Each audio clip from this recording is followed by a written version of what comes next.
तो एक बार फिर से आप सभी का स्वागत कर रहा हूँ मेरे इस नए वीडियो के साथ। यहाँ हम डिस्कस कर रहे हैं कुंभ लगन वालों के लिए जो नवंबर का महीना अभी स्टार्ट होने वाला है, ये किस प्रकार से रहने वाला है आप लोगों के लिए और आप इसको कैसे प्लान कर सकते हो अपने करियर के लिए, अपनी आर्थिक स्थिति के लिए या खुद के लिए जो स्वास्थ्य संबंधी स्थिति है, आपकी ट्रेवलिंग वगैरह है, आपका रिलेशनशिप है या आपका अगर कोई बिजनेस है तो यहाँ पे आप देख पा रहे हैं आपका ये लगन चार्ट कुछ इस प्रकार से बनेगा और ग्रहों की स्थितियां भी जैसे आपको चार्ट में अभी दिखाई दे रही हैं कुछ इसी प्रकार से आपको दिखाई देंगी।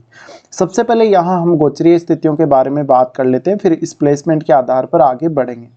तो यहाँ पर हम अगर बात करें गोचरीय स्थितियों की तो 16 नवंबर तक सूर्य यहाँ तुला राशि में रहने वाले हैं। उसके बाद ये वृश्चिक राशि में प्रवेश करेंगे। बुध का गोचर वृश्चिक में रहेगा और 26 नवंबर से ये वक्री हो जाएंगे। शुक्र 7 नवंबर से धनु में रहेंगे। मंगल कर्क राशि में गोचर करेंगे। बृहस्पति वृषभ में वक्री होकर गोचर कर रहे हैं। शनि कुंभ में है और 15 नवंबर से ये मार्गी होने जा रहे हैं। चंद्रमा 1 नवंबर से तुला राशि में हमें गोचर करते हुए दिखेंगे। राहु और केतु के गोचर में फिलहाल कोई भी बदलाव नहीं है। जहां पर राहु मीन राशि में थे वहीं अभी केतु कन्या राशि में ही रहने वाले। तो यहाँ राहु केतु को लेकर अगर देखा जाए तो यहाँ कोई विशेष हमें चेंज देखने को नहीं मिल रहा। अब हम बात कर लेते हैं यहाँ पे जो आपका लगन चार्ट है उसके हिसाब से आपको क्या क्या रिजल्ट मिल सकते हैं। तो सबसे पहले यहाँ हम लग्नेश को ही देखेंगे और लग्नेश शनि है।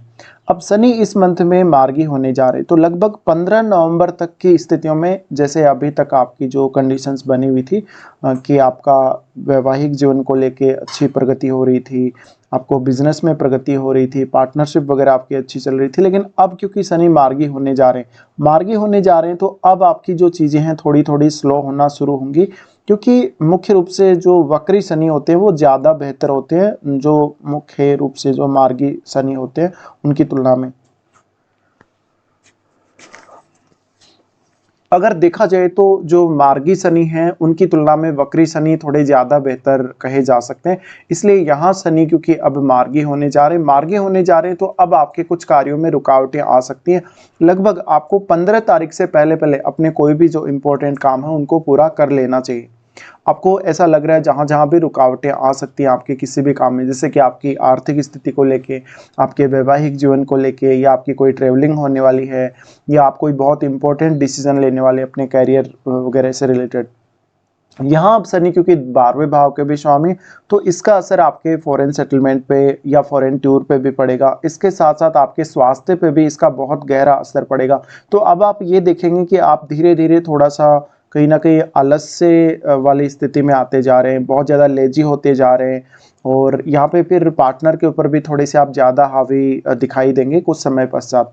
तो 15 तारीख तक अभी आपके पास मौका है। 15 तारीख के बाद में अगर आप कोई नई प्लानिंग करेंगे, कोई भी नया बिजनेस वगैरह स्टार्ट करेंगे तो वहाँ पे हो सकता है कि अब आपको फिर से डिले का सामना करना पड़े। शनि की यहाँ दृष्टि पड़ रही है आपके थर्ड हाउस पे जो दृष्टि पड़ रही है इसकी वजह से शनि आपके एफर्ट को बहुत ज़्यादा बढ़ा देंगे 15 तारीख के बाद में।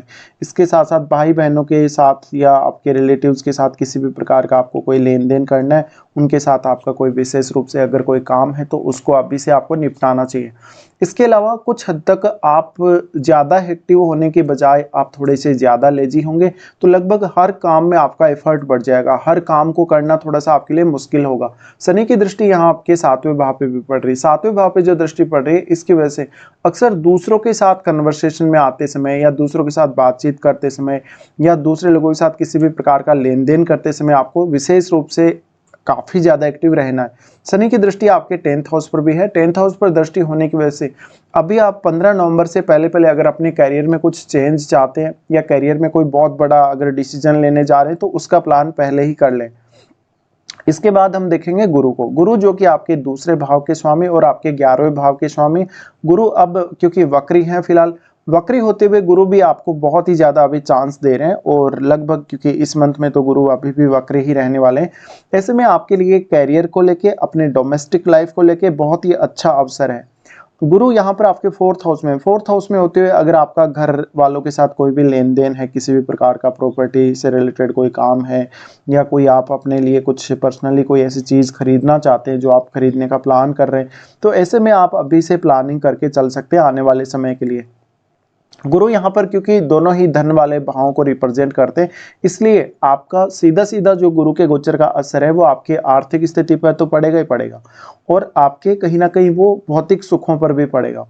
और गुरु क्योंकि आपके फोर्थ हाउस में ही है, फोर्थ हाउस में होते हुए अगर आप फॉरेन जाना चाहते हैं, फॉरेन में सेटल होना चाहते हैं, या अपने आर्थिक स्थिति को लेकर कोई बड़ा प्लान कर रहे हैं, तो इस समय आपको प्लानिंग कर लेना बहुत ज्यादा जरूरी रहेगा।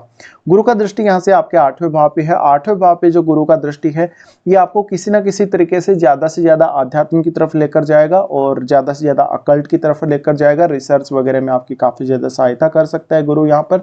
इसके साथ साथ थोड़ा सा यहाँ अपने परिवारजनों के साथ थोड़ा जिद्दीपन या थोड़ा मतभेद भी देखने को मिल सकता है।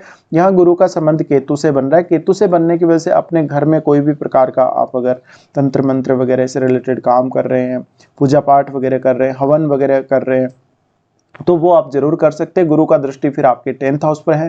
10th हाउस पर इनका दृष्टि आपको कैरियर के संबंध में आगे बढ़ने के लिए अच्छी समझ देगा या अच्छी अंडरस्टैंडिंग देगा, जिसका यूज करते हुए आप अपने कैरियर को चमका सकेंगे। फिर गुरु का दृष्टि है 12वें भाव पे। 12वें भाव में अब यहाँ ये अपने नीच की राशि को दृष्टि डाल रहे हैं। यहाँ दृष्टि डालने की वजह से आपके खर्चे बहुत ज्यादा बढ़ने की संभावना रहेगी, आपकी कोई लॉन्ग डिस्टेंस टूर होने की संभावना रहेगी। इसके साथ साथ घर की कोई बहुत बड़ी जिम्मेदारी जो कि आपको निभानी पड़ सकती है इस समय में। उसके बाद हम आगे बढ़ जाते हैं, मंगल के बारे में बात कर लेते हैं। मंगल अब यहाँ नीच की स्थिति में रहेंगे इस मंथ में, तो कर्क राशि में ये रहेंगे आपके 6th हाउस में। अब मंगल के लिए बेहद यहाँ पे खास बात यह है कि मंगल आपके 3रे भाव के स्वामी और आपके 10वें भाव के स्वामी हैं। इसलिए मंगल की स्थिति आपको यहाँ ये बता रही कि आप काफी ज्यादा एफर्ट करेंगे, मेहनत करेंगे, और आपके किसी भी प्रकार का अगर कोई आपका शत्रु है, आपका कोई लीगल मैटर चल रहा है, कोई ऐसा केस चल रहा है जिसको आप सुलझा नहीं पा रहे, या आपकी डेली लाइफ में कोई भी इश्यू आ रहा है, आपको काफ़ी ज़्यादा इधर उधर ट्रेवल करना पड़ रहा है, आप अपने डेली के रूटीन को हैंडल नहीं कर पा रहे हैं, तो इन मामलों में अब आप थोड़ा सा फोकस करके चलेंगे यहाँ पे। अब मंगल यहाँ है तो निश्चित ही आपके कलीग्स के साथ या आपके बॉस के साथ भी अच्छे रिलेशंस नहीं रहेंगे, तो थोड़ा सा आपको वर्क प्लेस पे दिक्कतें आ सकती हैं, या फिर वर्क प्लेस को आप चेंज भी कर सकते हो इस समय में। मंगल यहाँ से फिर क्योंकि वो 10th लॉर्ड है, 10th लॉर्ड होते हुए जब भी मंगल इस प्रकार की स्थिति में होंगे तो आपको कंपटीशन फाइट करने में काफी ज्यादा हेल्प कर देंगे मंगल। लेकिन आपका दूसरों से विवाद होना या कोई ना कोई लड़ाई झगड़ा होने का डर हमेशा ही बना रहेगा। मंगल की दृष्टि अगर हम यहाँ से देखेंगे तो मंगल की दृष्टि पड़ रही है 9वें भाव पे। 9वें भाव पे मंगल की दृष्टि है, तो इस समय आप अपने उच्च अध्ययन के लिए कुछ प्लानिंग्स कर सकते हो। इसके अलावा आपके अपने गुरुजनों से काफी ज्यादा मतभेद हो सकते हैं, इवन पिता से भी काफी ज्यादा मतभेद हो सकते हैं आपके इस मंथ में। इसके अलावा आपको स्टडी वगैरह में काफी ज्यादा मदद मिल जाएगी यहाँ से मंगल के द्वारा। मंगल की दृष्टि आपके 12वें भाव पे है, तो आपके रिलेशंस के लिए अच्छा नहीं है, आपके जीवन साथी के साथ और आपके बीच में काफी ज्यादा यहाँ रिलेशंस बिगड़ते हुए देखने को मिल सकते हैं। और यहाँ पे मंगल की दृष्टि है तो निश्चित ही आप कोई भी ऐसा प्लान कर रहे हैं, कोई ट्रीटमेंट वगैरह लेने का प्लान कर रहे हैं, अपनी हेल्थ को लेके आप बहुत ज्यादा कॉन्शियस होते जा रहे हैं, तो यहाँ आपको थोड़े से खर्चे बढ़ने की संभावना, और कहीं ना कहीं आपका जो रिलेशन है अपने पार्टनर के साथ या किसी भी अन्य व्यक्ति के साथ, वो थोड़ा सा यहाँ प्रभावित होगा और आपकी हेल्थ के ऊपर भी इसका एक बहुत बड़ा असर पड़ेगा। मंगल की दृष्टि फिर आ रही है आपके लगन पे। लगन पे जो मंगल की दृष्टि आ रही है, इस वजह से कहीं ना कहीं आप में थोड़ी सी आक्रामकता और थोड़ी सी उग्रता ज्यादा रहेगी। और क्योंकि शनि अब मार्गी हो रहे हैं, इसलिए मंगल आपको थोड़ी सी पावर जरूर देंगे यहाँ पे, लेकिन आपको यहाँ बहुत ज्यादा एग्रेशन से बचना पड़ेगा। उसके बाद हम देखते हैं शुक्र को। शुक्र आपके 4th लॉर्ड है और आपके 9th लॉर्ड है। शुक्र की स्थिति आपके 11वें भाव में रहेगी, और लगभग 7 नवंबर से शुक्र क्योंकि धनु में प्रवेश करेंगे, तो लगभग ये पूरा महीना ही ऑलमोस्ट शुक्र का यहाँ गोचर होने वाला है। इसके बाद में तो शुक्र आपको आर्थिक मामलों में लगातार हेल्प करते रहेंगे, किसी भी प्रकार का धन संबंधी फायदा या प्रॉपर्टी संबंधी फायदा यहाँ आपको दिलाते रहेंगे। इसके अलावा आपको आपके फ्रेंड सर्कल से काफी ज्यादा मदद मिलती रहेगी। हालांकि शनि फिर भी लगन में है, तो आप उतने ज्यादा कहीं ना कहीं सोशल नजर नहीं आएंगे, लेकिन शुक्र आपके फिर भी नेटवर्क को बनाए रखेंगे। शुक्र की दृष्टि जो कि आपके 5वें भाव पे पड़ रही है, तो ये आपको काफी ज्यादा क्रिएटिविटी या ऐसे कामों की तरफ लेकर जा सकते हैं, और आप अपने थोड़े शौक भी पूरे कर सकेंगे शुक्र के इस गोचर की वजह से। इसके साथ साथ आपके लव अफेयर अगर कोई चल रहा है, तो लव अफेयर के अभी भी चलने के बहुत ज्यादा चांसेस हैं, और आपका कोई भी नया लव अफेयर भी इस समय बन सकता है। अब क्योंकि शुक्र 4th लॉर्ड है, 4th लॉर्ड होकर जब भी शुक्र इस प्रकार से दृष्टि डालेंगे, तो आपके लिए कोई ना कोई नया इनकम सोर्स खोजने में आपको शुक्र काफी मदद कर सकते हैं। और वो 9वें भाव के भी स्वामी, 9वें भाव के स्वामी होने की वजह से अगर आपको किसी भी प्रकार से आपकी हायर एजुकेशन से या आपके फॉरेन टूर करने से या लंबी दूरी की यात्रा करने से अगर को पैसा मिल रहा हो या कोई भी ऐसा आपका काम हो जिसके थ्रू आप पैसा कमा रहे हो, तो यहाँ शुक्र आपकी काफ़ी ज़्यादा मदद करने वाले हैं। उसके बाद हम देखेंगे यहाँ बुध को। बुध जो कि 5वें भाव के स्वामी और 8वें भाव के स्वामी होकर आपके 10वें भाव में गोचर कर रहे हैं। बुध यहाँ वृश्चिक राशि में रहेंगे और 26 नवंबर से वक्री हो जाएंगे। 26 नवंबर के बाद थोड़ी सी यहाँ पर अनसर्टेनिटी रहेगी, क्योंकि बुध जब भी वक्री होते हैं तो आपको बहुत सारे ऑप्शंस प्रोवाइड करते हैं या बहुत सारे विकल्प प्रोवाइड करते हैं किसी भी काम को करने के लिए। लेकिन यहाँ बुध वास्तव में आपको कैरियर में काफ़ी हेल्प करेंगे। कैरियर में आपको जैसे कि बुध से रिलेटेड कोई काम है, फाइनेंस से रिलेटेड जैसे आपका कोई काम है, वाणी से रिलेटेड अगर कोई काम है, या जहाँ पर आपको बहुत ज़्यादा बोलना पड़ रहा है, बहुत ज़्यादा एक्सप्लेनेशन करनी पड़ रही है, तो ऐसे मामलों में बुध आपको जरूर यहाँ हेल्प कर सकते हैं। अब क्योंकि यहाँ 10th लॉर्ड नीच की स्थिति में है, इसलिए आपको अपने बॉस के साथ थोड़ा सा वार्तालाप कम करना होगा। अगर आप बहुत ज़्यादा वाद विवाद में पड़ जाते हैं या बातें बहुत ज़्यादा करते हैं या वाणी का इस्तेमाल बहुत ही ज़्यादा करते हैं, तो हो सकता है कुछ दिक्कतें आ सकती है। बुध की दृष्टि यहाँ पर आपके 4th हाउस पे रहेगी। 4th हाउस पे दृष्टि रहेगी तो ऐसा बुध आपको घर के मामलों में थोड़ी हेल्प करेगा, निर्णय वगैरह लेने में। तो यहाँ थोड़ी सी डोमेस्टिक मामलों में जरूर आपको हेल्प मिल ही जाएगी बुध के द्वारा। पर बुध बाद में वक्री होने जा रहे हैं और वक्री बुध जो होगा आपको बहुत ज़्यादा अनसर्टेनिटी डेवलप करेगा, आपको बहुत ज़्यादा मल्टीटास्किंग बनाएगा, आपकी एबिलिटी में बहुत ज़्यादा वृद्धि करेगा, लेकिन आप वास्तव में सही डायरेक्शन को नहीं पकड़ सकेंगे। तो थोड़ा सा यहाँ एफर्ट फिर बढ़ जाएगा आपके कार्य क्षेत्र के लिए। और अगर बुध से ही रिलेटेड काम है तो आपके और भी ज़्यादा मल्टीटास्किंग होने की यहाँ संभावना बन जाएगी। फिर हम देख लेते हैं चंद्रमा को। चंद्रमा का अगर हम गोचर देखेंगे तो स्टार्टिंग में इस मंथ में फिर चंद्रमा आपको 9th हाउस में देखने को मिलेंगे, जहां वो आपको कोई भी एक बहुत लंबी दूरी की यात्रा सडनली दे सकते हैं। चंद्रमा के यहाँ होते हुए आप में क्रिएटिविटी का विकास होगा काफ़ी ज़्यादा, आप में थोड़ी उग्रता भी रहेगी मानसिक रूप से। और चंद्रमा यहाँ है तो जो भी स्टूडेंट्स हैं उनको थोड़ा पढ़ने लिखने में मदद मिल सकती है, या जो भी कोई कवि है या जो भी कोई राइटर है उनको थोड़ी ज़्यादा मदद यहाँ मिल सकती है।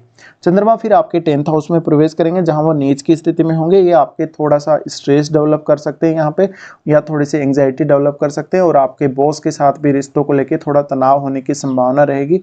अब क्योंकि जो चंद्रमा है वो 6th लॉर्ड है, 6th लॉर्ड होते हुए यहाँ मंगल के घर में चंद्रमा होंगे, तो निश्चित ही यहाँ पर थोड़ी सी अनसर्टेनिटी भी आप में डेवलप होगी। चंद्रमा आपके फिर 11वें भाव में आएंगे। 11वें भाव में आते हुए चंद्रमा आपको संतान के साथ बेहद अच्छा लगाव दे सकते हैं। यहाँ इनके स्थित होते हुए कहीं ना कहीं आप थोड़े ज़्यादा इमोशनल हो सकते हैं, तो अपनी इमोशनलिटी को खुद पर हावी ना होने दें और आप ज़्यादा से ज़्यादा प्रैक्टिकल ही बने रहें तो ज़्यादा बेहतर रहेगा। इसके बाद हम सूर्य को देखते हैं। सूर्य यहाँ पे देखिए, सूर्य जो कि 7वें भाव के स्वामी हैं और 16 नवंबर तक इनका गोचर तुला राशि में ही होगा। तुला राशि में ये नीच की स्थिति में रहेंगे, तो आपने जो है अपने गुरुजनों के साथ या पिता के साथ बेहद अच्छे संबंध रखने पड़ेंगे। यहाँ पर सूर्य की दृष्टि भी आपके 3rd हाउस पे रहेगी, जहाँ पर सूर्य आपको बहुत ज़्यादा आक्रामकता या उग्रता दे सकते हैं, क्योंकि वैसे भी 3rd लॉर्ड आपका नीच की स्थिति में है इस मंथ में। तो आपको रिश्तों को लेकर थोड़ा सा सावधानी ज़्यादा बरतनी पड़ सकती है यहाँ पे। अब क्योंकि सूर्य नीच की स्थिति में आ रहे हैं, इसलिए आप अपने पार्टनर से किसी भी प्रकार का कोई ज़्यादा सपोर्ट एक्सपेक्ट ना करें इस मंथ में।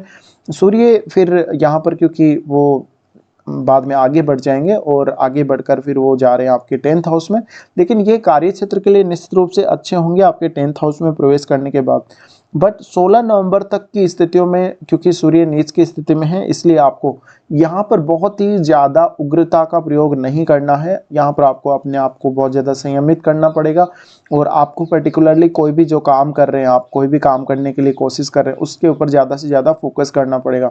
और आप ये कोशिश करिएगा कि आप अपनी एनर्जी को सही दिशा में लगा पा रहे हैं या नहीं लगा पा रहे, क्योंकि सूर्य की जो दृष्टि रहेगी वो 3rd हाउस पे रहेगी, और ऐसा सूर्य आपको काफ़ी ज़्यादा एनर्जेटिक फील करवाएगा।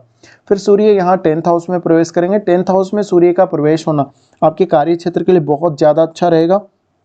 आपको सूर्य उतना ही ज़्यादा डोमेस्टिक मामलों में भी हेल्प करेंगे, लेकिन सूर्य यहाँ थोड़ा सा आपको ज़्यादा आक्रामक बना सकते हैं और ज़्यादा डेडिकेशन दे सकते हैं आपके कार्य क्षेत्र के लिए। तो निश्चित ही आपको 16 नवंबर के बाद अगर कोई भी काम करना अपने कैरियर से रिलेटेड, थोड़ा सा आप ज़्यादा एक्टिव महसूस करेंगे या थोड़ा ज़्यादा एनर्जेटिक अपने आप को महसूस कर पाएंगे।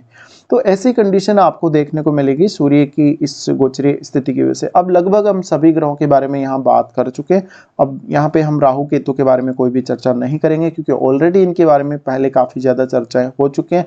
अब हम आगे बढ़ जाते हैं, देख लेते हैं कौन कौन से अच्छे दिन और कौन कौन से खराब दिन आपको इस मंथ में देखने को मिल सकते हैं।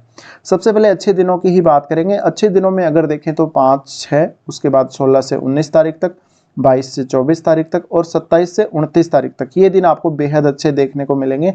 इन दिनों में आप अपना कोई भी ऐसा कार्य पूरा कर सकते हैं जो कि वास्तव में आपका नहीं बन रहा, जिसमें आपको बहुत ज़्यादा एफर्ट लगाना पड़ रहा है, बहुत ज़्यादा मेहनत करनी पड़ रही है, और आपको कोई भी काम को करते हुए अगर बहुत ज़्यादा स्ट्रेस आ रहा है तो थोड़ा सा यहाँ पर आपको एंग्जाइटी से बचते हुए आपको इन दिनों में से कोई भी एक दिन चुनाव करना चाहिए। इसके बाद देख लेते हैं कौन कौन से खराब दिन आपके लिए इस मंथ में आने वाले हैं। देखिए, खराब दिनों की जहां तक बात है, चंद्रमा का गोचर जब कर्क राशि में होगा तो 20 और 21 को ये स्थिति बनेगी, यहाँ पर आपके ऊपर बहुत ज़्यादा स्ट्रेस होने की संभावना रहेगी, क्योंकि आपके 6th हाउस से चंद्रमा गोचर करेंगे। ऐसे में 20 और 21 को आपको किसी भी बहुत हार्ड काम को करने से बचना होगा। अपने स्वास्थ्य का भी आपको काफ़ी ज़्यादा ख्याल रखना पड़ेगा। यहाँ चंद्रमा के होते हुए आपके अपने बॉस के साथ या अपने कलीग्स के साथ बहुत ज़्यादा लड़ाई झगड़ा होने के भी चांसेस हैं। चंद्रमा का गोचर जब वर्गों में होगा तो 25 और 26 को, ये 2 दिनों के लिए आपके ऊपर बहुत ज़्यादा स्ट्रेस और बहुत ज़्यादा आपको कहीं ना कहीं बड़ी जिम्मेदारी मिलने की संभावना रहेगी, जिससे आप काफ़ी ज़्यादा डिप्रेशन में आ सकते हैं या आपके ऊपर कोई बहुत किसी काम का प्रेशर आ सकता है। 25 और 26 को ये दोनों ही दिन आपके मानसिक स्वास्थ्य के लिए उतने अच्छे नहीं कहे जा सकते। चंद्रमा का गोचर फिर जब कैप्रिकॉर्न में होगा तो ये 7 और 8 को होगा। इस दौरान कोई भी गलत फैसला लेने से बचें। चंद्रमा की इस स्थिति की वजह से आपके कार्यस्थल पर मुख्य रूप से आपको फोकस करना है। किसी के साथ भी आप वार्तालाप कर रहे हैं या कोई भी प्रकार का लेन देन कर रहे हैं पैसे का या किसी और चीज़ का, तो यहाँ आपको थोड़ा सा ज़्यादा ध्यान रखना पड़ेगा 7 और 8 को। तो ये कुछ दिन हैं आपको जो थोड़ा परेशान कर सकते हैं। फिलहाल हम यहाँ पूरा डिस्कशन कर चुके हैं। फिलहाल आपको वीडियो देखने के लिए धन्यवाद।